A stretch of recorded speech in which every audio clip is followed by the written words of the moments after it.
అద్భుతాలు జరిగాయి. కానీ నువ్వు అక్రమము చేశావు, వాక్యానుసారంగా లేవు కనుకనే నువ్వెవరో నాకు తెలియదు, పరలోకములో నీకు స్థానము లేదు. నామకార్థ క్రైస్తవులు విడవబడతారు.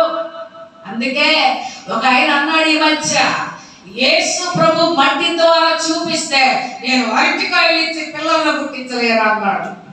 ఏమండి, బైబిల్లో శిష్యులు కానీ యేసు ప్రభు కానీ గెరలకెళ్ళ అరటికాయలు పంచారా? పంచితే చెప్పండి, మీ బైబిల్లో పంచారా? చదివారు ఎప్పుడన్నా? పిల్లలు లేరు అన్న వాళ్ళకి నా బహుమానం ఇస్తా అన్నాడు. కానీ గర్భఫలం యెహోవాకిచ్చు బహుమానం అంటే పిచ్చోడు అంటాడు. గెరడు అరటిపళ్ళు తెచ్చి పిల్లలు లేని వాళ్ళందరూ అంటాడు అరటిపళ్ళు వేస్తాడు, ఇంకొకడు అంగూర పళ్ళు వేస్తాడు, ఇంకొకటి టమాటాలు ఇస్తాడు, తినండి అంటాడు. ఇదేంటి? అక్రమము. క్రమం కాదిది, తండ్రి చిత్తము కాదిది, వాక్యానుసారము కాదిది. ప్రభువా ప్రభు అన్నారు కానీ పరలోకములో మీకు చోటు లేదు. అక్రమం చేశారు మీరు, క్రమం లేదు అని దేవుడు చెప్తున్నాడు. వీళ్ళందరూ కూడా విడవబడతారు. 3వ వరుసలో ఎవరండి వీళ్ళు? నామకార్థ క్రైస్తవులు.